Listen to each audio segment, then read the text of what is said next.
4-5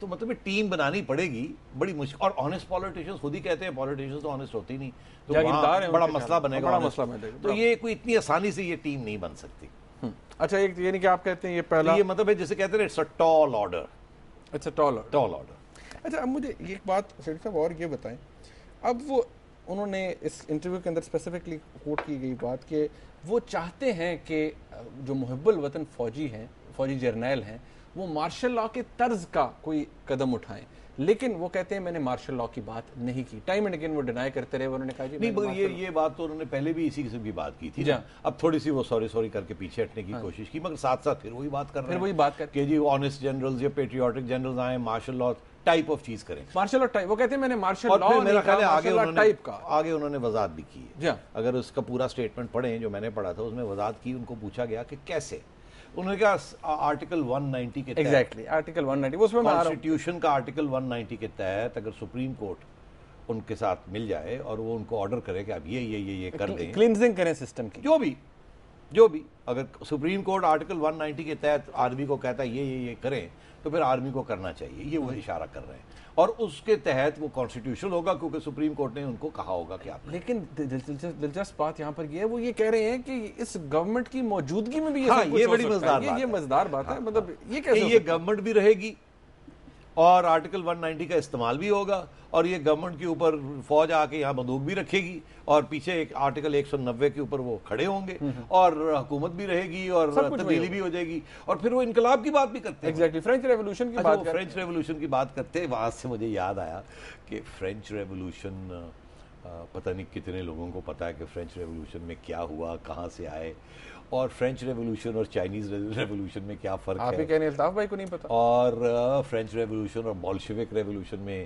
کیا فرق ہے, اور فرینچ ریولوشن, بولشوک ریولوشن اور چائنیز ریولوشن تین ایک الگ الگ چیزیں ہیں, اور اس ایرانین ریولوشن میں کیا فرق ہے. اور الطاف بھائی نے فرینچ ریولوشن کا حوالہ دیا. جی تو ظاہر ہے کہ اس میں کوئی اسپیشل چیز ہوگی. میرا خیال ہے وہ یہی ہو سکتی ہے کہ فرینچ ریولوشن نے secular society, exactly secular society, Islamic society کی بات, کرسچن سوسائٹی نہیں تھی, سیکولر اسٹیٹ بنائی تھی. یہ اس کا پلر تھا فرینچ ریولوشن کا. تو وہ میرا خیال حال ہی میں سپریم کورٹ چیف جسٹس صاحب نے کچھ بات کی تھی کہ اگر کانسٹیٹیوشن کو سیکولر کرنے کی کسی نے کوشش کی تو وہ basic structure of the constitution change ہو جائے گا. تو اس کا مطلب ہے کہ وہ جو انقلاب آئے گا فرینچ ریولوشن ٹائپ, وہ اگر سیکولر اسٹیٹ بنائے گا تو چیف جسٹس صاحب تو پڑ جائیں گے ان کو, تو پھر وہ آرٹیکل 190 کیسے استعمال کریں گے. مطلب یہ آپ یہ کانٹرڈکٹری, یہ چل نہیں, مزہ نہیں. مطلب یہ ہے کہ یہ باتیں فرینچ ریولوشن, یہ دھمکیاں ہیں کہ انقلاب آ جائے گا, خون خرابہ ہوگا, آپ سیدھے ہو جائیں, نہیں تو یہ ہو جائے گا, نہیں تو وہ ہو جائے گا. اچھا سیٹھی صاحب اس کے اندر ایک اور چیز, اب وہ اس انٹرویو کے اندر انہوں نے بنگلہ دیش والے ماڈل کی بات کی. یہ بات پہلے بھی ہوتی رہی, آپ کو بار بار لوگ کیا کہا انہوں نے کہا جی کہ بنگلہ دیش ماڈل کو بھی فالو کیا جا سکتا ہے ود مائنر امینڈمنٹس. مطلب یہ ہے کہ وہ فیل ہو چکا تھا ماڈل, ہاں جی, اور اس کو تھوڑی سی امینڈ کر کے یہاں پر بھی ٹھیک کر لیا. لیکن بنگلہ دیش ماڈل سیٹھی صاحب بتا دیجیے نا لوگوں کو کہ وہ فیل. بنگلہ دیش ماڈل میں یہی تھا کہ وہ دونوں کو نکال دیا تھا جو سیاستدان تھے, خالدہ ضیاء اور شیخ حسینہ واجد, اور سپریم کورٹ نے اجازت دے دی تھی کہ ایک نیشنل گورنمنٹ یا نیوٹرل گورنمنٹ بن جائے کیئر ٹیکر قسم کی, اور الیکشنز ملتوی ہو جائیں, اور فوج کو ساتھ ملا لیا تھا. مگر وہ فیل ہو گیا تھا, فوج چلا نہیں سکی تھی, اور ججز بھی سویپ ہوئے ہو گئے, اور وہ بھی ہو گئے. اور آج آپ دیکھیں کہ وہی پولیٹیشینز بیک ان پاور ہیں, کیونکہ عوام ان کے ساتھ تھی پولیٹیشینز کی, اور نہ سپریم کورٹ کے ساتھ تھی اور نہ فوج کے ساتھ تھی. اور وہ پولیٹیشینز واپس آ گئے, انہوں نے آ کے پھر کانسٹیٹیوشن کو ایمینڈ کر دیے. آپ کو شاید پتہ نہیں ہے یا پتہ ہے, عوام کو پتہ ہے یا نہیں پتہ, عوام کو بتاتے ہیں کہ انہوں نے اب بنگلہ دیشی کانسٹیٹیوشن جو اسلامک کانسٹیٹیوشن کی وہ بدل دیے اور اس کو سیکولر کانسٹیٹیوشن بنا دیے.